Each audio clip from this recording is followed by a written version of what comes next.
Salut à tous, on se retrouve aujourd'hui dans une nouvelle vidéo et c'était une vidéo que je n'avais absolument pas prévu de faire. En effet, j'ai vu les deux vidéos de Margot Liseuse dans lesquelles elle parlait du Cold Winter Challenge. Je vous mettrai ces deux vidéos en barre d'infos. Dans la première, elle présentait le Cold Winter Challenge qu'elle reprend cette année avec la créatrice du challenge qui est Antonine de la chaîne Chocolate Readers, je crois que c'était comme ça. Elle rajoute 2-3 petits trucs un peu croustillants qui sont vraiment sympas et qui me donnent encore plus envie de faire le challenge. Donc dans cette vidéo, je vous présente ma palle pour le Cold Winter Challenge. Je n'avais pas du tout l'intention de le faire à la base, mais on m'a récemment fait un cadeau qui m'a juste convaincue de le faire. En effet, je n'avais à la base pas assez de livres qui me tentaient pour faire le Cold Winter Challenge, mais là, c'est bon. Cette année, Antonine et Margot ont décidé de créer deux menus de fête dans lesquels elles imposent 3 catégories et une catégorie est égale à un livre. Donc nous sommes obligés de lire au moins 3 livres durant la période du Cold Winter Challenge qui se déroule du 1er décembre jusqu'au 29 février 2016. Comme je vous le disais, elles ont prévu 2 menus. Le premier menu est celui d'Antonine qui s'intitule Magie en hiver. Pour pouvoir prendre ce menu, il faut que vous ayez choisi au moins un conte ou une nouvelle, un roman avec une couverture hivernale, ainsi qu'une histoire d'amour.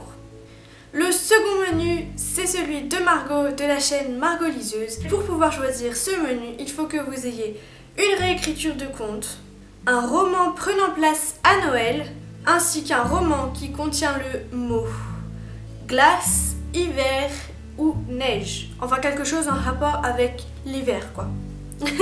Bien entendu, ce ne sont pas des règles fixées et hyper strictes. Vous pouvez peut-être un peu mélanger les deux menus si ça vous permet de coller à votre palle. Vous pouvez aussi faire un peu comme ça vous chante. Mais bon, c'est sympa quand même de jouer le jeu et de choisir un des deux menus. Pour ma part, j'ai choisi le menu de Margot qui s'intitule Noël scintillant. Et donc, le premier livre que j'ai à vous présenter dans la catégorie réécriture de contes, c'est Belle de Robin McKinley. Honnêtement, je ne vais pas être très précise dans mes résumés aujourd'hui. Quasiment tous les livres que j'ai choisis, c'est une idée un peu vague du résumé que j'ai, notamment celui-ci. Là, c'est une réécriture du conte La Belle et la Bête, qui est mon conte favori, mon Disney favori et beaucoup de choses favorites quoi.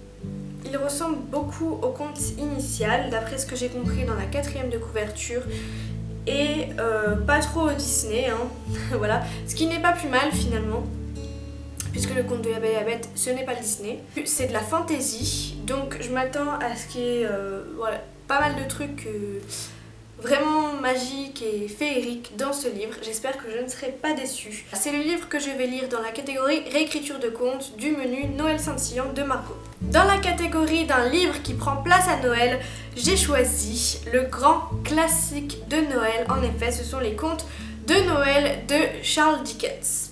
Dans ce livre, il y en a plusieurs. Donc là, c'est la collection Folio Classique. Je vous laisse admirer la couverture qui est vraiment trop jolie. Vraiment dans une ambiance de Noël avec vraiment cette bougie, ces petites paillettes et tout. Il y a un chant de Noël, il y a le carillon, il y en a d'autres. Il y en a en tout 5. Donc j'imagine que vous connaissez plus ou moins le résumé de Un chant de Noël avec Scrooge, l'histoire de Scrooge, des fantômes du passé ou je sais pas quoi, le présent, le futur. Voilà, je vous ai dit c'est un peu vague parce que moi en plus je n'ai pas vu le film d'Un chant de Noël avec Scrooge.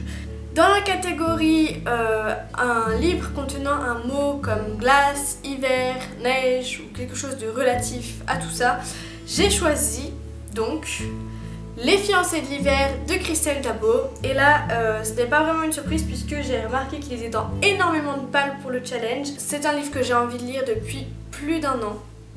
J'avais déjà envie de le lire l'année dernière en hiver, sauf que l'hiver est passé et finalement je n'ai jamais lu le livre. Je me suis dit que c'était impossible de lire ce livre à une autre période que l'hiver. rien que la couverture, enfin il est vraiment magnifique. Donc là c'est ma grand-mère qui me l'a offert ce week-end et c'est pour ça que, juste pour ce livre, que j'ai décidé de faire le Cold Winter Challenge, parce que j'ai vraiment envie de le lire et que je me suis dit finalement en fait j'ai plein d'autres livres qui rentreraient dans les catégories. Alors je me suis dit que c'était une bonne idée de participer, ça me challengerait un peu à me remettre dedans après ma panne de lecture. Concernant le résumé, j'imagine que vous devez à peu près savoir de quoi ça parle. C'est un univers, encore une fois, fantasy, il me semble. Là, il est publié chez Gallimard Jeunesse et c'est le tome 1. Je ne sais vraiment même pas comment vous résumer le livre, puisque moi, les seuls résumés que j'ai entendus sont à travers les vidéos des autres booktubeuses. Je sais que c'est l'histoire d'Ophélie qui a un pouvoir magique, qui peut voir un peu les histoires des objets quand elle les touche, là par où ils sont passés, etc. Et en fait elle vit à un endroit et on va lui demander de se marier avec Thorn, qui vit lui sur l'Arche, donc l'espèce de capitale un peu de leur monde. Et elle va se rendre compte que là-bas sur l'Arche, c'est vraiment beaucoup de complots. Ce que j'ai compris, ils vont vivre tous les deux une énorme aventure. J'ai hyper hâte de le lire. Je sais pas si je lirai celui-ci en premier ou les contes de Noël de Dickens. Je verrai, je me tâte un peu parce que j'ai vraiment trop envie de le commencer. Peut-être que je vais mettre du temps à le lire parce que j'ai envie vraiment de le savourer. Alors je vais peut-être commencer par les contes de Noël, puisque là on arrive vraiment vers le 1er décembre, donc j'ai vraiment envie de me mettre dans une ambiance de Noël. Et enfin j'ai un 4e livre dans ma palle à vous présenter, qui rentre à la fois dans le menu d'Antonine avec la catégorie contes, et dans le menu de Margot avec un livre contenant le mot hiver, neige ou glace. C'est le conte de La Reine des Neiges de Hans Christian Andersen. C'est aussi un classique.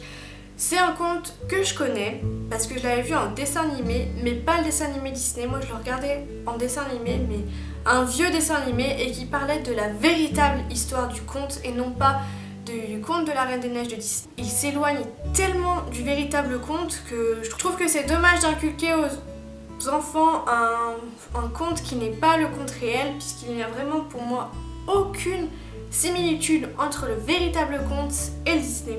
Donc ça c'est un peu déplorable, mais bon, je crois qu'ils ont décidé de faire. Certes ça a été un carton, c'est normal, il est super. Il y a plein de choses super dans ce dessin animé, mais je trouve vraiment dommage qu'il n'y ait rien du véritable conte. D'habitude dans le Disney il y a quand même vraiment de grosses similitudes entre le véritable conte et le dessin animé. Et là, pas du tout. Pour ceux qui, du coup, ne connaîtraient pas l'histoire du véritable conte de la Reine des Neiges, Kay et Gerda, qui sont deux amis. Ils connaissent l'existence de la Reine des Neiges qui vit dans un château très loin de chez eux. Ils se moquent un peu d'elle. C'est toute une histoire avec un miroir brisé. En fait, si on a un éclat de ce miroir sur nous, ça nous gèle le cœur et nous sommes complètement à la merci de la Reine des Neiges. Et c'est ce qui va se passer pour Kay, donc le garçon. Se retrouver avec un bout de miroir dans l'œil, et donc ça va complètement le rendre différent, et il va être kidnappé par la Reine des Neiges. Donc Gerda va suivre une grande aventure pour aller le chercher et le ramener avec elle. Donc voilà, c'est tout pour ma palle du Cold Winter Challenge. J'ai vraiment super hâte d'être demain, parce qu'à l'heure actuelle nous sommes le 30 novembre, donc j'ai vraiment hâte d'être demain pour le commencer. En attendant, je vous mets tout ce dont vous aurez besoin en barre d'infos, l'événement Facebook, afin que vous puissiez participer également si vous en avez envie. Je vous mets les vidéos de Margot qui expliquent voilà, le Cold Winter Challenge sûrement mieux que ce que je n'ai pu faire dans cette vidéo. Je vous mets aussi la vidéo de Margot qui vous donne des idées si vous voulez participer au Cold Winter Challenge mais que vous n'avez pas trop d'idées de livres à lire. Si vous avez aimé cette vidéo, n'hésitez pas à liker, à partager, à commenter ou encore à vous abonner à ma chaîne si vous le souhaitez. Et donc je vous dis à très bientôt pour une nouvelle vidéo. Bye bye.